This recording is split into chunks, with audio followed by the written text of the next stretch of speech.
11 Radio Provincia de Buenos Aires, directamente desde la ciudad de Luján, el desarrollo del acto de reapertura de la Universidad Nacional de Luján, que fuera cerrada en el año 1980.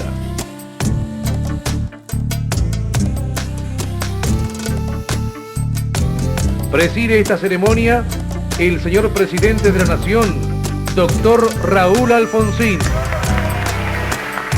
Estoy persuadido que tienen razón los amigos de Luján, que era realmente un acto de justicia reabrir esta universidad y por eso lo han logrado. Soy Osvaldo Aricio, el actual rector de la universidad. He tenido el placer de conducir un conjunto de programas en conmemoración de los 30. LS11 Radio Provincia de Buenos Aires, directamente desde la ciudad de Luján, el desarrollo del... Bienvenidos a Radio Universidad. Soy Osvaldo Aricio, el actual rector de la universidad, y he tenido el placer de conducir un conjunto de programas en conmemoración de los 30 años de la reapertura de la universidad, después del cierre que sufriera durante la última dictadura cívico-militar. Y en esta oportunidad el placer es doble, porque estoy acompañado por un conjunto de rectores de esta universidad. Siempre se dice que los que fueron rectores siguen siendo rectores toda la vida. No son rectores, sino rectores. Y estoy acompañado en esta oportunidad de Gerardo Amado, que tuvo el desempeñarse en el rectorado de la universidad entre el 76 y el 79, de Enrique Flíes, que fue el rector normalizador de la reapertura y tuvo a su cargo la puesta en funcionamiento nuevamente de la universidad, y de Juan Carlos Busnelli, que se desempeñara como rector entre el 88 y 1994. Bienvenidos, muchísimas gracias por estar acompañándonos. Y bueno, un poco la idea del programa es analizar la historia de la universidad, pero también a través de las vivencias personales de cada uno de ustedes en cada momento. Cada uno estuvo en un periodo histórico político diferente, también entonces la idea es ver cómo reflejamos la historia de la universidad en función de ese contexto político nacional. Gerardo, la primera pregunta para todos va a ser: ¿cuál fue su primer vinculación con la universidad? ¿Sí? A los tres va esto. ¿Cómo se vincularon por primera vez? ¿Qué sintieron en ese momento? ¿Cuál fue esa experiencia que relataron? Rápidamente. Mi vinculación con la universidad fue antes de que existiera la universidad. Precisamente ese es uno de los capítulos más interesantes de la historia de la universidad, su creación. Primero nació en la idea de un grupo de la Argentina que se preocupaba por la creación de nuevas universidades y cómo presumían que debían ser. El doctor Tacchini, que presidía ese agitado y activo grupo, era amigo de un lujanero, del doctor en medicina Rafael Barrios. Tan amigos eran que le encargó, en virtud de su programa, que buscara otros amigos en Luján que fueran capaces de asumir la responsabilidad de estudiar el proyecto y pelear por él y ponerlo en marcha. Estábamos en el año 69, saquen la cuenta, cuando nos reunimos en un local de Luján, unas 30 o 40 personas, de las cuales quedamos 23 en una comisión pro universidad que se dedicó a programar, estudiar, contratar gente inclusive, y que en un trabajo de 3 años, hasta el 72, produjo 3 documentos, el tercero de los cuales era el estudio de la creación de la Universidad de Luján, con la totalidad de sus grandes líneas y con el detalle de sus carreras. Eso requirió conferencias, gestiones, pedidos de dinero a la gente, porque eso había que pagarlo, y gestión en el gobierno nacional, el que en algún momento, diciembre del 72, por la ley 20.000, decreto ley 20.031, porque era de un gobierno de facto, creó la Universidad Nacional de Luján. Después, el primer rectorado fue del doctor Rosell, vinculado al Instituto del Sur, Bahía Blanca, y cuando se produjo la victoria del doctor Cámpora, año 73, el primer rector fue el doctor Emilio Fermín Miñone, hermano y amigo personal de los 23 que formábamos parte de la comisión, en la que él no había tenido deliberadamente ninguna intervención porque tenía un cargo nacional en aquel momento, pero que fue nombrado rector y fue su primer rector. O sea que Gerardo se incorpora desde antes de la existencia de la universidad. ¿Vos, Enrique? Bueno, ¿Tu primer contacto con...? En realidad mi primer contacto con la universidad fue fallido, fueron 2 contactos fallidos. Yo llegué a vivir a Luján en el año 1975. Soy lujanense, pero no Nick, no soy nacido y criado. Vine porque yo soy leprólogo y había conseguido espacio para hacer investigación en el Hospital Nacional Baldomero Sommer. Y me vine a vivir a las cercanías del hospital. Sabía que había una universidad, intenté saber qué carreras había, tuve un contacto con una persona que se llamaba Reinaldo Pérez Urbizú, pero antes de poder llegarme a la universidad, Pérez Urbizú lo habían echado. Después tuve otro contacto fallido para hablar con Miñone. Miñone me dijo que lo fuera a ver, pero se produjo el 24 de marzo de 1976, también quedó. Y el último, la tercera, fue la vencida. Me contacté con Gerardo a través de mi padre, que fue profesor de él.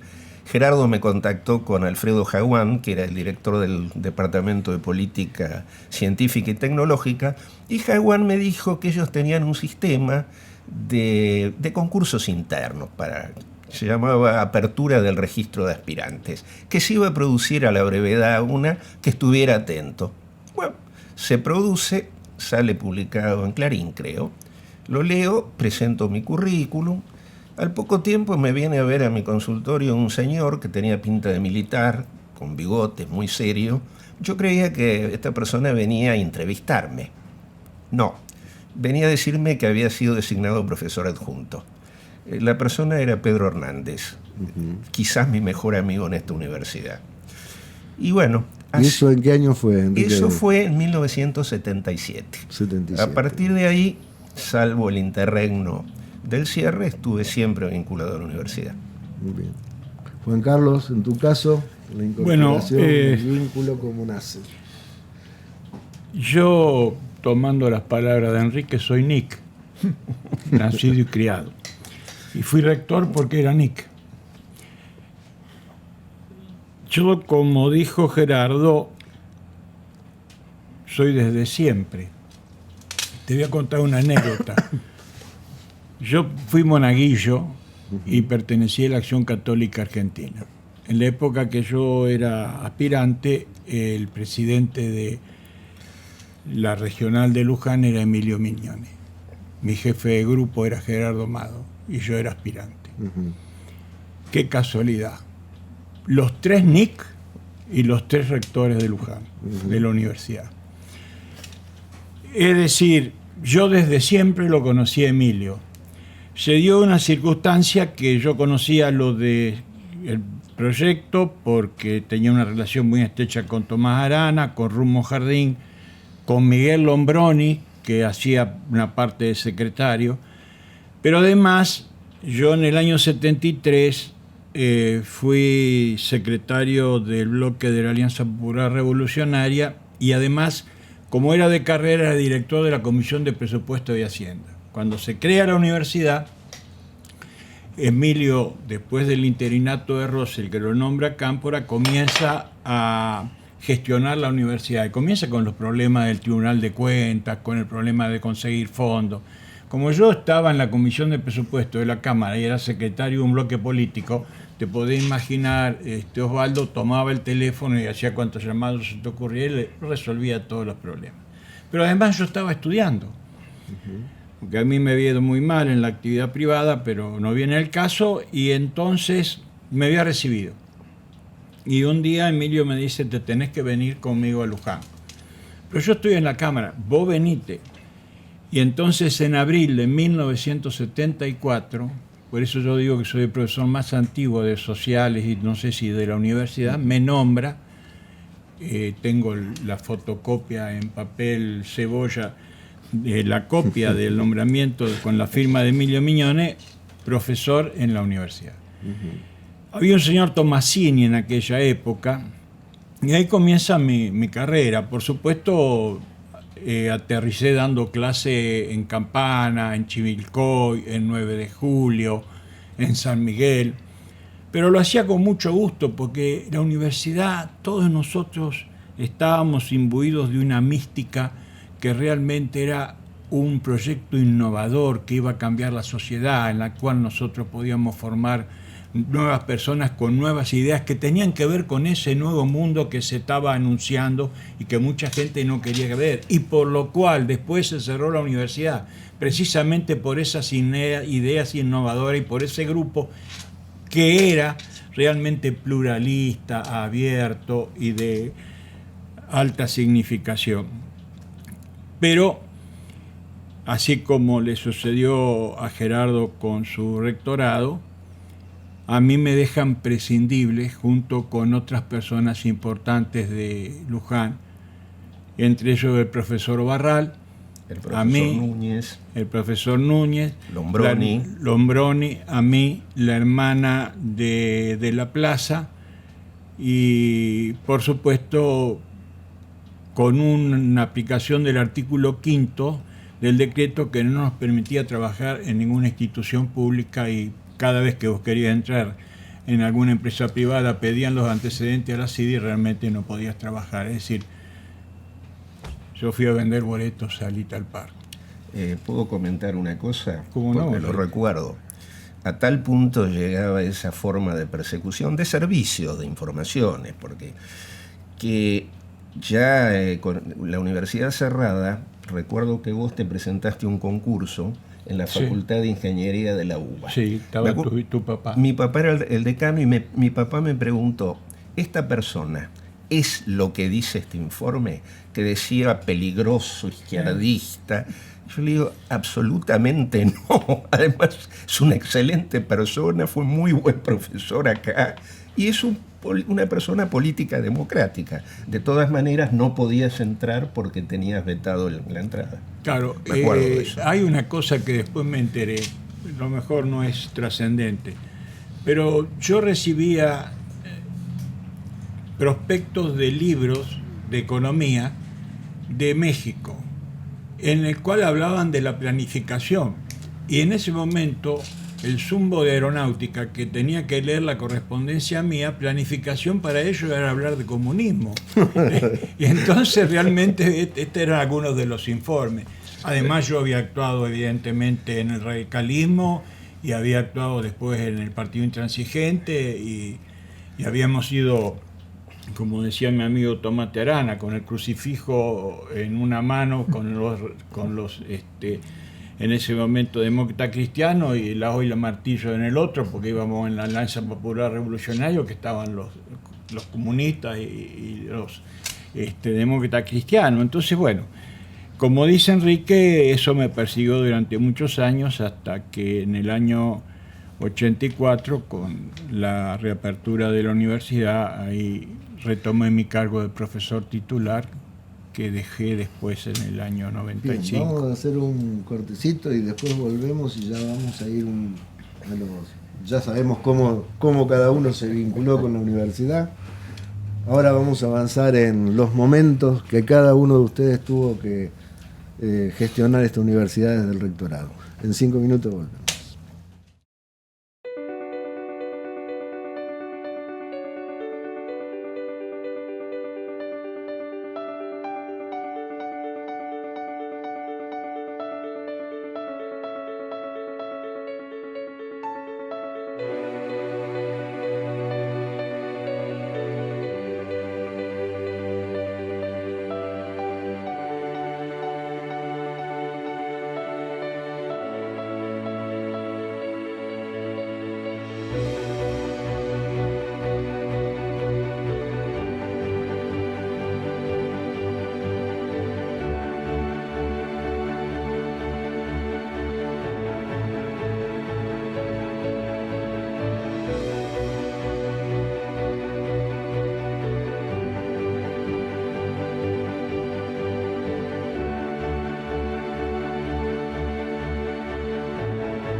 Vení a la UNLU. Universidad Nacional de Luján. Un lugar para compartir.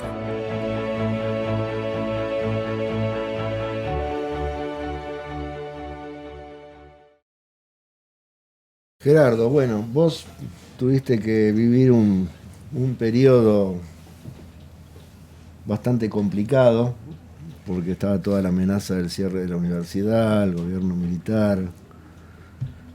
¿Cómo fue ese periodo? ¿Cómo fue ese...?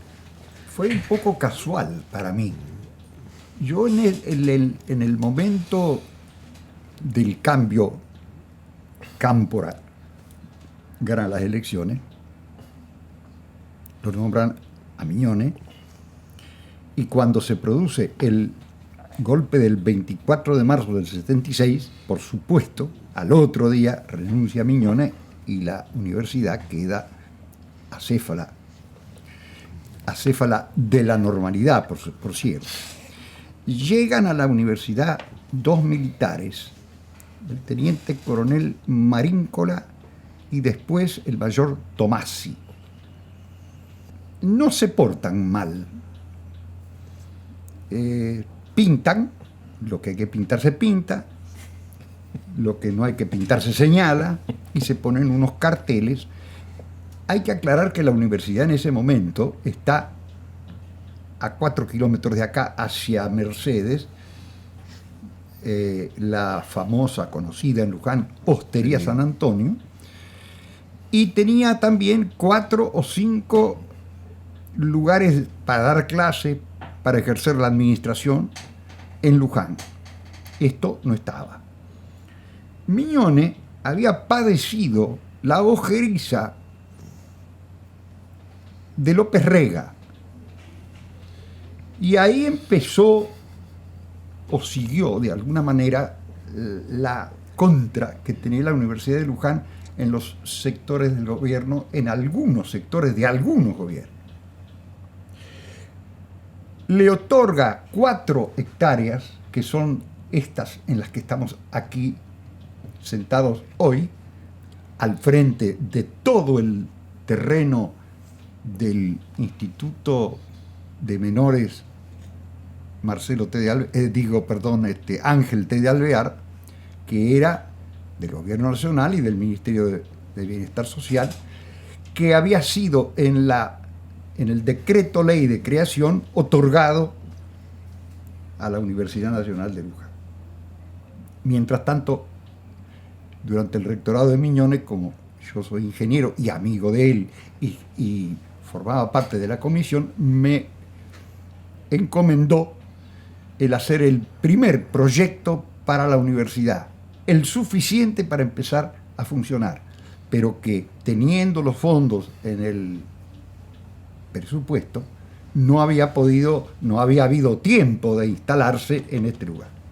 Así que cuando, a instancias de profesores de la universidad, me vinieron a ver Daniel Vázquez, que había sido vicerrector de Miñone, me vino a ver Alberto Hedge, conocido físico y profesor de la universidad, y me había venido a ver Vázquez Berrosteguieta, que era el administrador. Me fueron a ver y me propusieron el rectorado. Yo, por supuesto, consulté a algunos amigos, entre ellos el intendente de Luján, señor Salaberry, del que yo era secretario de Obras Públicas en ese momento, y me dijo: agarrá, porque aunque te parezca raro, es mejor que agarres vos y no que venga alguien de afuera. Criterio un poco nick, pero en definitiva un buen criterio, porque esto significaba asegurar la vinculación con la localidad primero y con la zona después a lo que estaba destinada la universidad.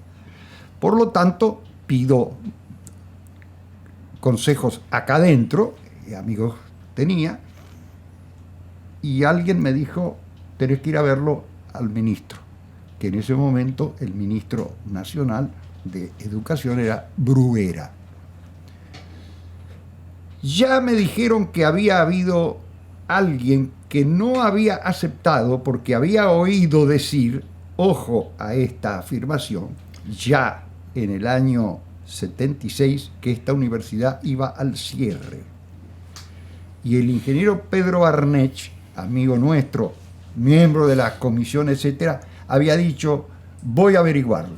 Averiguó, Bruera le dijo que él no sabía nada y que por lo que él sabía no se iba a cerrar, y entonces Arnech dijo, si no se va a cerrar, entonces yo vivo tranquilo porque así no tengo que pelear, nombren a otro. Me nombraron a mí.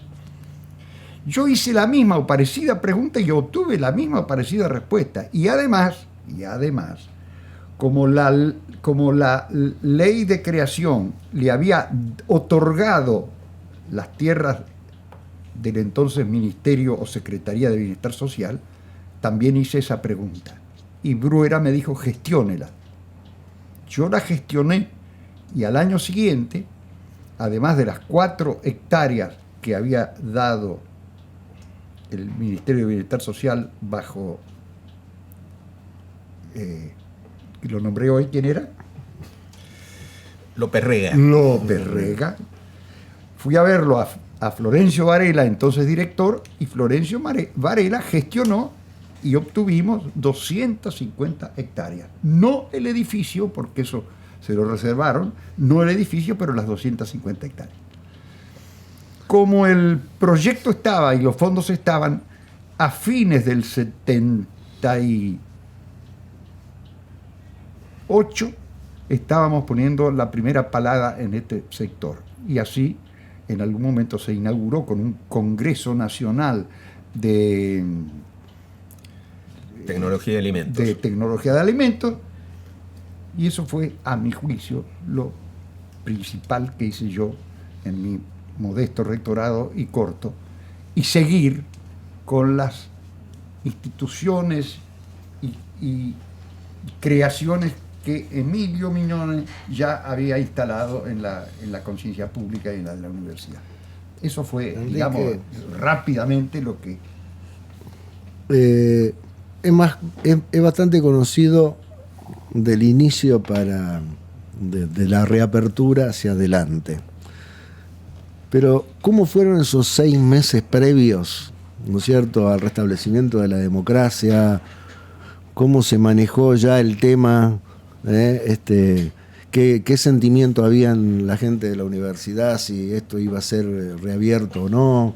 ¿Qué gestiones se realizaron? ¿Nos podés comentar un poquito de esa parte? Porque sí, en realidad yo diría que las gestiones o las acciones para reabrir la universidad comenzaron el día que la cerraron, de una u otra forma.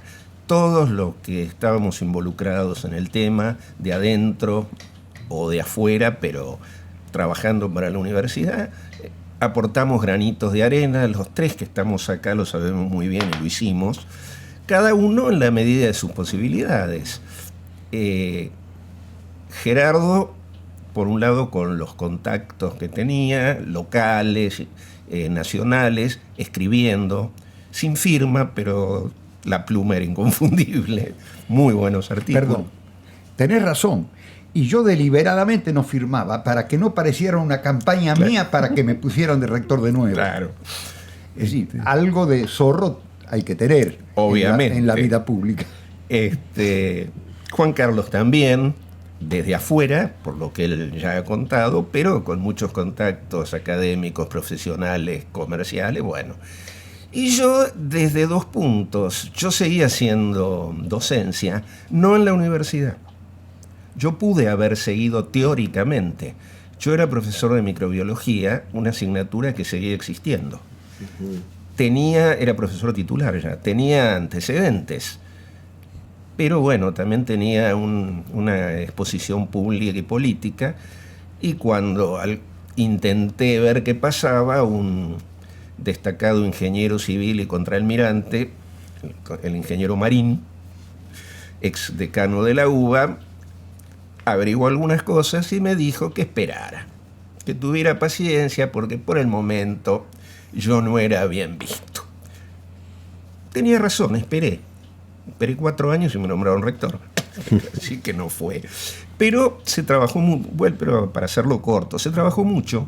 Ahora, el gran impulso yo creo que comienza con la vuelta a la democracia, o sea, luego de la derrota en la Guerra de Malvinas, la apertura política, y ahí, bueno, ahí el tema se empezó a agitar y yo creo que se trabajó muy bien, muy inteligentemente, aunque en ese momento por ahí la gente parecía estar enfrentada, porque había el viejo grupo fundacional que trabajaba por un lado, la Comisión Pro Universidad, grupos de los ex docentes, graduados, que tenían una actividad grande, pero muy aséptica políticamente. Y finalmente los que éramos personas vinculadas a los partidos políticos, que llevamos adelante esto dentro de nuestros partidos, porque considerábamos que los que iban a reabrir la universidad eran los partidos. Y bueno, ahí se trabajó. Yo trabajé dentro de las filas de la Unión Cívica Radical. Otros trabajaron, como Pedro Hernández, por ejemplo, dentro del justicialismo. Yo tuve una casualidad, una suerte. Me convocaron para integrar lo que se llamaría uno de esos tanques de ideas, un think tank del radicalismo que se llamaba Centro de Participación Política, que lo dirigía Jorge Roulet, para trabajar en el área universitaria. Terminamos siendo muy amigos, terminé siendo una especie de secretario de eso. Me dediqué durante 4 meses casi exclusivamente a eso. ¿Cómo viví? No sé, pero viví. Y eso me permitió meter en la plataforma electoral del radicalismo, literalmente, como una promesa, reapertura inmediata de la Universidad Nacional de Luján. Entonces ya se iba creando una cosa muy fuerte. Llegan las elecciones, el resultado electoral muestra que el 80% de la representación parlamentaria la tienen 2 partidos que en sus plataformas dicen lo mismo respecto a Luján. La reapertura era un hecho. Entonces ahí se empieza a trabajar muy fuertemente. En todos los sectores ahí ya se produce una confluencia, más allá de algunos roces, a ver quién va a ser rector o quién no va a ser, eso es normal. Lo gracioso es que yo era el candidato a rector normalizador de los radicales. Dentro de mi partido no había ninguna discusión. Y Pedro Hernández era el candidato a rector normalizador del justicialismo. Ganamos nosotros y yo planteo, bueno, tengo que empezar antes de que me designara a convocar gente. Y bueno, lo convoqué a Pedro. Obviamente. Que aceptó. Fue el primer director decano de Ciencias Básicas. Y bueno, pero fue un trabajo porque, digamos, hasta el 1 de febrero, que se promulga la ley de reapertura, se trabajaba un poco en el aire. A partir del 1 de febrero hasta marzo se avanza, pero todavía no había rector designado y había pujas. En marzo me designan a mí. Bueno, ahí ya se sabía cómo venía el gobierno de la universidad. Pero como estamos en la Argentina, entre que me designan en 11 de marzo o 12 y que me puedo hacer cargo pasan 2 meses. O sea que la mayoría trabajábamos gratis para tratar de ir armando la universidad. Y no teníamos presupuesto. Teníamos el de la carrera de Ingeniería de Alimentos. Por suerte ya nos habíamos instalado. Y bueno, fue una tarea ardua. Pero lo que yo considero muy importante es que con el concurso de gente de todo tipo, de los ex rectores, de los ex profesores, por ejemplo, Juan Carlos, que vino inmediatamente a colaborar, era secretario académico del Departamento de Ciencias Sociales gratis, porque no había cargo. O sea, con un trabajo muy, muy fuerte. Aide Gorostegui de Torres, que venía se instalaba acá y vivía en mi casa para no tener que pagar hotel porque todavía no estaba designada. Digamos, con un trabajo muy grande, se pudo poner en marcha la universidad con todos los cursos. Alrededor de 2.000 alumnos empezaron de vuelta a estudiar a partir del 1 de agosto de 1984. Eso fue muy, muy importante. Bueno, vamos a hacer un cortecito y después retomamos ya con la universidad en marcha, la experiencia de Juan Carlos.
Bueno, volvemos al último bloque. Juan Carlos, a vos te toca desempeñarte como rector ya con algunos años del sistema democrático en marcha, con el sistema universitario nacional, bueno, es decirlo, ya normalizado, ¿sí? En todas las universidades aplicando sus estatutos, sus elecciones democráticas. No obstante, como todo periodo tiene una cuestión histórica difícil, ¿no es cierto? ¿Cómo es esa relación? ¿Cómo es ese momento que vos vivís, que tiene encima un cambio de gobierno, ¿sí? En el medio? ¿Cómo se va conformando ese sistema universitario, el cine, etcétera? No quiero dejar pasar el hecho de que por la reapertura de la universidad, como bien dijo Gerardo y Enrique, todos peleamos. Yo personalmente tengo una anécdota. Teníamos una gran amistad con Raúl porque los años en los que habíamos estado desde el 73 al 76 en la Cámara de Diputados se había formado un bloque de diputados y de personas que actuábamos en aquel momento con el tema de si continuaba o no la presidenta, y ahí habíamos intercambiado muchas opiniones y nos habíamos hecho amigos, y los jueves íbamos a comer empanadas con tomillo, los de Raúl, a la calle Santa Fe.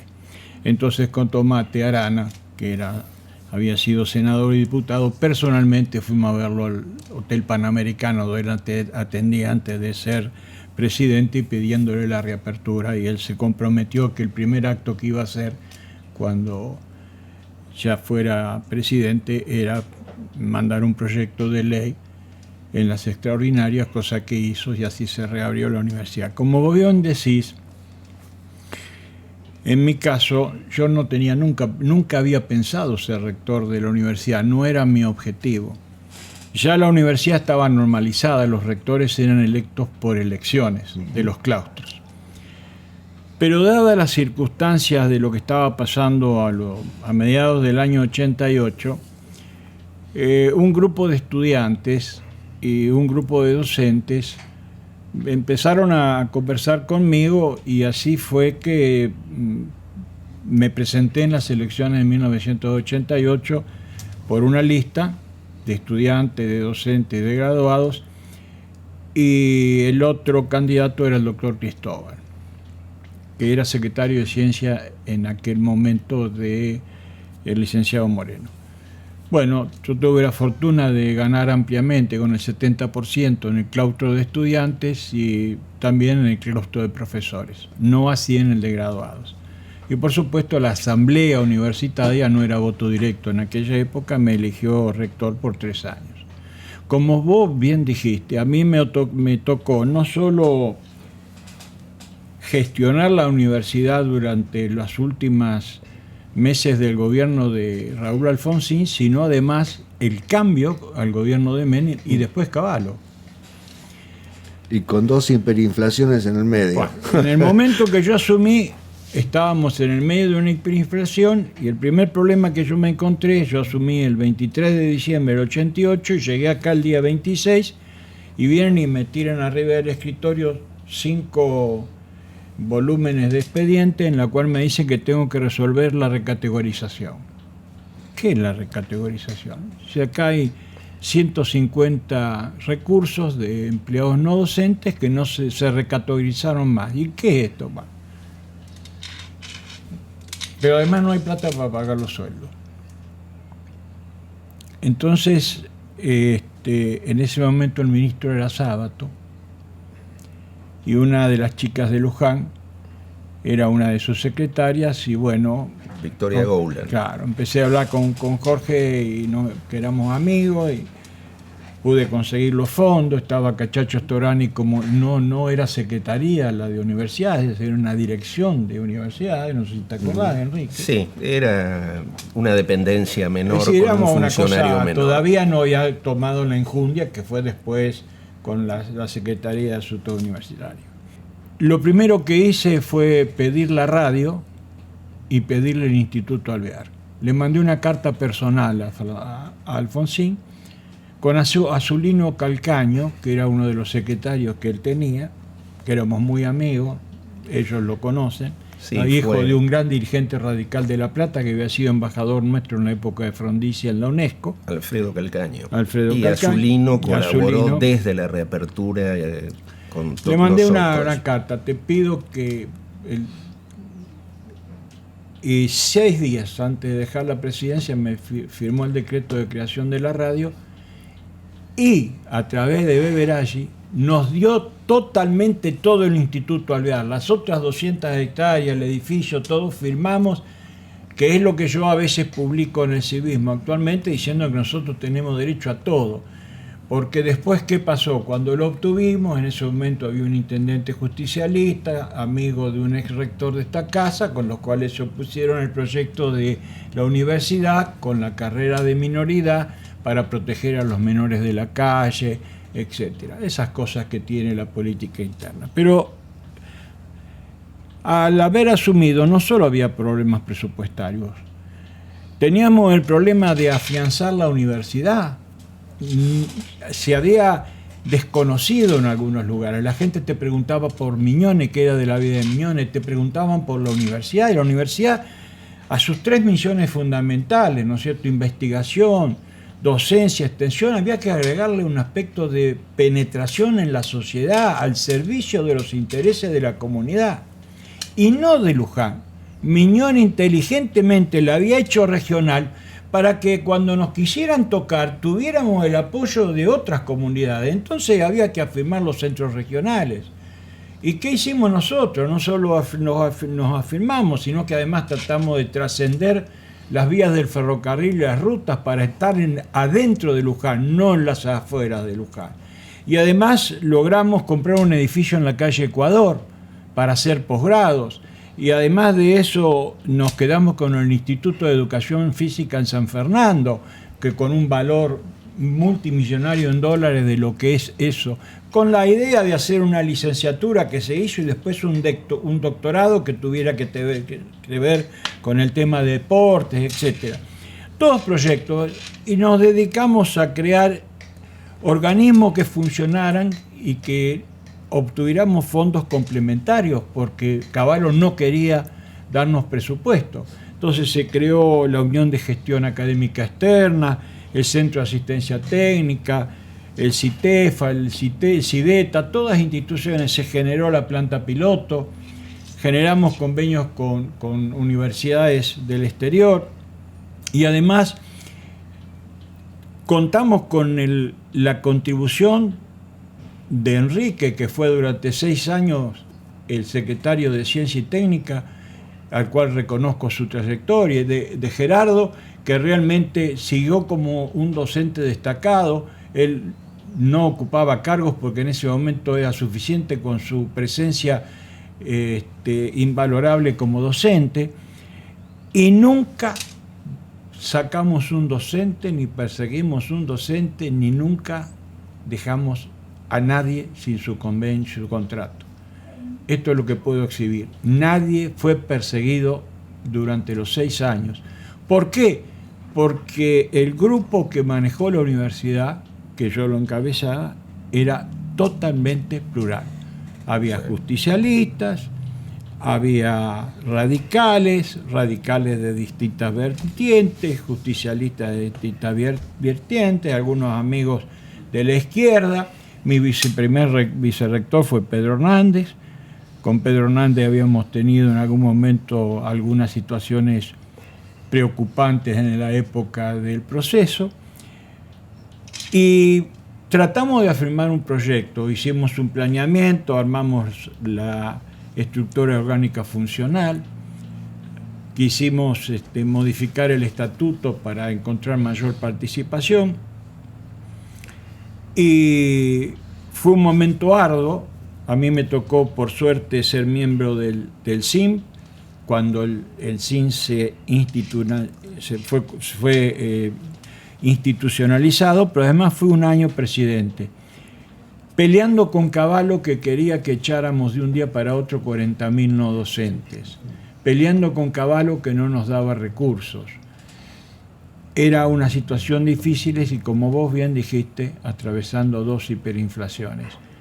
Pero la universidad llegó a su proceso electoral, se hicieron las elecciones, se transfirieron los mandatos y eso permitió llegar hasta hoy con distintos rectores elegidos democráticamente y que están llevando adelante el proyecto. Es muy interesante cómo la historia de la universidad se entremezcla con la historia del propio sistema universitario, porque hoy tenemos un sistema universitario conformado, el CIN ha crecido, tiene una estructura en la importante, época que yo fui presidente, y en ese momento se iban tejiendo recién las cositas, ¿no? Con el momento que yo fui presidente del CIN, el CIN era un sello itinerante. Cada rector tenía el sello y ahí era la sede. Como yo tenía una gran amistad con Saloña, le dije a Saloña, y Saloña me dio, dice, yo te voy a dar a vos a la academia porque Porto, en la calle Pacheco de Melo, él va a tener 3 pisos. No, le dije, él que tenga 1, nosotros 2 y la planta baja. Y firmamos un comodato. Y el CIN tuvo su sede por primera vez, lo inauguramos, incluso vino Jorge Sábato también. Juan Carlos, sí. Perdóname, pero quería acotar una cosa, porque todo esto habla de una cosa que dijo fuera de micrófonos Juan Carlos y comentábamos. Para conducir una universidad, por ahí no hay que ser un gran científico, hay que ser un gestor y un político. Y Juan Carlos fue muy político, muy vivo. Y una cosa más, lo del CIN, otros logros. Pero una cosa que no sé si vos te acordás. Vos hiciste muy buenas migas con Matera. Sí. Matera nos dio $1 millón para comprar el edificio de Ecuador porque íbamos a poner el área de sistema. Y se murió antes de darme $1 millón. La plata me la prestó del Bello para pagar el edificio que estaba comprado. La plata me la dio, me la prestó del Bello, me adelantó dinero y después tuvimos que estar detrás de Liotta. Bueno, sabés las horas esperando que me atendieran para recuperar el dinero. Cuando nos dio creo, Matera, apenas llegan, un sistema de subsidios de fomento a la investigación paralelo. Entonces, como no confiaba en la planta que tenía de la CECIT, Busnelli lo convenció que lo gestionáramos nosotros. Sí. Lo gestionamos a través de la Secretaría de Ciencia y Técnica. Fue una picardía política, porque se llegaron a otorgar como 25, 30 subsidios, de los cuales 15 vinieron para acá. Y hay una cosa. Yo fui con gente de esta universidad, que algunas fueron funcionarios muy importantes. Nosotros nos pudimos haber quedado con el INTECH de Chascomús, el instituto. Fui con toda la gente a visitarlo. Matera me lo daba el otro día, pero acá resulta que nadie quería ir a trabajar. Nadie se animó. El INTECH, que había todavía en los cajones estaban los equipamientos de ultísima generación. Teníamos otro tema que Enrique se acuerda. Lamentablemente. El slide. El slide lo tuvimos que cerrar nosotros, pero era la Escuela Latinoamericana de Informática. Bueno, fue una época de gestionar la universidad que lo hice con mucho gusto, acompañado por amigos. Realmente hubiéramos necesitado muchísimos más programas para toda esta riqueza, ¿no? Vivida.